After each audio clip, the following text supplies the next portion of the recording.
Quel est le point commun entre Emma Watson, Jim Carrey et Justin Timberlake? Apparemment, ils auraient tous un trouble de déficit de l'attention. Et les jeux vidéo pourraient servir à mesurer leur trouble et augmenter leur attention. Comment? C'est ce qu'on va voir dans cette vidéo.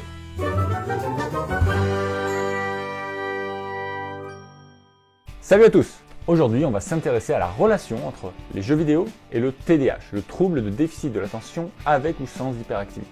On va d'abord rapidement définir ce que c'est le TDAH, puis je vais vous parler d'une publication scientifique récente qui utilise un jeu vidéo pour mesurer le degré de TDAH chez des enfants.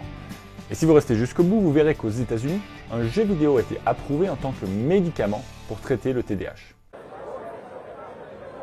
Déjà, il faut savoir que le TDAH, c'est pas quelque chose de super rare, ça touche 3 à 10% des enfants et des adolescents dans le monde.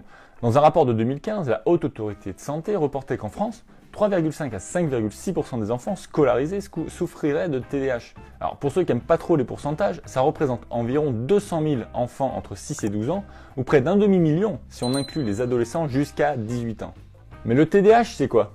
C'est pas vraiment défini comme une maladie, mais comme un trouble du neurodéveloppement, caractérisé par 3 principaux symptômes: inattention, hyperactivité et impulsivité, qui peuvent être présents seuls ou combinés à différents degrés. Alors vous allez me dire, bah oui mais bon, moi aussi parfois je suis impulsif, pas hyper attentif, et puis j'ai parfois du mal à rester en place. Et en effet, ces comportements se retrouvent chez tous les êtres humains. Sauf qu'ils sont beaucoup trop présents, et beaucoup trop souvent présents, chez ceux qui sont atteints de TDAH. Et ces comportements sont présents n'importe où, que ce soit à l'école, au travail, à la maison.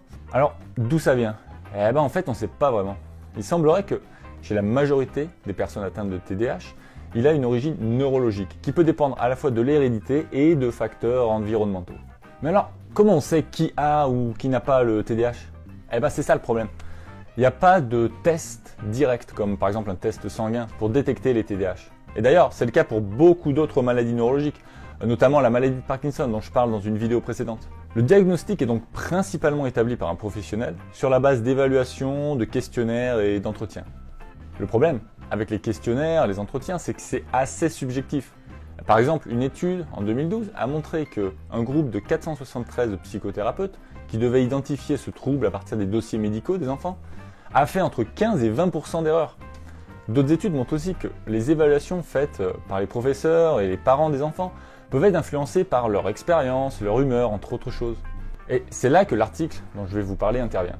Dans cette étude, les chercheurs en Espagne ont utilisé un jeu vidéo pour tenter de mieux quantifier le niveau de trouble de l'attention chez des enfants entre 8 et 16 ans diagnostiqués avec TDAH. Mais alors, pourquoi un jeu vidéo et pas une autre activité? Eh bien, pour plusieurs raisons. D'abord, pour jouer à un jeu vidéo, il faut se concentrer, et une petite erreur d'inattention peut entraîner un game over. Ensuite, dans ce jeu vidéo, les chercheurs pouvaient collecter plein de différentes données, et pas seulement le score final. Et comme beaucoup d'enfants atteints de TDAH jouent déjà souvent aux jeux vidéo, c'est une activité familière et facile à apprendre et à comprendre pour eux. Le jeu que les chercheurs ont développé s'appelle Running Raccoon, le raton laveur coureur en français. Et ça ressemble aux jeux classiques de plateforme que la plupart des enfants connaissent, comme Temple Run ou Subway Surfer, ou pour les plus âgés d'entre nous, Mario. Le but du jeu est simplement de faire sauter un raton laveur pour éviter les trous entre des plateformes. Les chercheurs ont manipulé 3 choses: la longueur des plateformes, la longueur des trous entre les plateformes et la vitesse du raton laveur. Ce que les chercheurs ont mesuré, c'est surtout si le raton laveur sautait ou non. Puisque s'il saute pas, ça suggère un manque d'attention. Et pour les fois où il sautait, quelle était la distance entre le moment du saut et le trou? Puisque un saut proche du trou peut suggérer un manque d'attention, une sorte de prise de risque. Et pendant que les enfants jouaient, à côté, dans une autre pièce, les parents remplissaient un questionnaire classique qui évalue le degré d'inattention de l'enfant. Alors ce que les chercheurs ont trouvé, c'est une corrélation entre les résultats du questionnaire rempli par les parents et les 2 variables collectées par le jeu. Mais ce qui est intéressant, c'est que ces corrélations étaient présentes seulement quand le temps entre les sauts était au-dessus de 2 secondes. Et ça peut s'expliquer parce que quand le temps entre les sauts est en dessous de 2 secondes, les enfants n'ont pas vraiment le temps de sortir du jeu, de se déconcentrer. Tandis que quand le temps entre les stimuli, entre les sauts augmente, et bien leur attention peut dériver vers ce qui les entoure dans la pièce, vers d'autres éléments du jeu comme le background. Ce qui est aussi intéressant, c'est que ces corrélations étaient similaires en début et en fin de partie. C'est-à-dire que les enfants n'étaient pas plus ou moins attentifs au début ou à la fin du jeu. Alors, ces résultats, qu'est-ce qu'on en fait? Déjà, le test dure seulement 7 minutes. Donc en très peu de temps, on peut avoir beaucoup d'informations objectives. Ensuite, le jeu peut se faire sur ordinateur ou sur tablette. Ça ne demande pas de système super compliqué ou super cher. Donc à l'avenir, ce test pourrait même être fait à la maison avant un rendez-vous avec le médecin par exemple. Évidemment, comme toute étude scientifique, il y a pas mal de limites qui nous obligent à rester prudents face aux résultats. Par exemple, les chercheurs ont seulement testé 32 personnes, toutes déjà diagnostiquées avec un TDAH. Il faudra donc qu'ils testent plus de personnes et surtout qu'ils comparent des personnes avec et sans TDAH. Mais les auteurs s'en cachent pas et c'est même dans le titre de leur publication. C'est ce qu'on appelle une étude pilote, c'est-à-dire une étude avec peu de participants qui est souvent destinée à tester une nouvelle méthode, comme ici, et qui permet d'avoir de premières données pour obtenir des financements et faire de plus larges études avec plus de participants. Vous l'avez compris, diagnostiquer un TDAH, c'est pas facile. Et personnellement, je pense que c'est une bonne chose si on peut utiliser la technologie et les jeux vidéo pour mieux mesurer certains troubles ou certaines maladies. Maintenant, un autre gros problème, c'est qu'une fois diagnostiqué avec un TDAH, comme pour beaucoup d'autres troubles neurologiques, il n'existe pas vraiment de traitement pour guérir ce trouble. La prise en charge est donc principalement de réduire les conséquences du TDAH. Souvent, les principaux traitements sont une combinaison de médicaments, de thérapies et de changements de mode de vie et d'habitude. Et aux États-Unis, les médecins peuvent maintenant prescrire sur ordonnance un jeu vidéo. Alors attention, pas n'importe quel jeu vidéo. En juin 2020, la Food and Drug Administration, qui approuve ou pas quels nouveaux produits sont autorisés à être consommés, vendus ou produits aux États-Unis, ils ont autorisé les médecins à prescrire un jeu mobile pour les enfants âgés de 8 à 12 ans atteints de TDAH. En gros, le jeu consiste à contrôler des personnages qui ressemblent à des dessins animés en se déplaçant sur un overboard volant.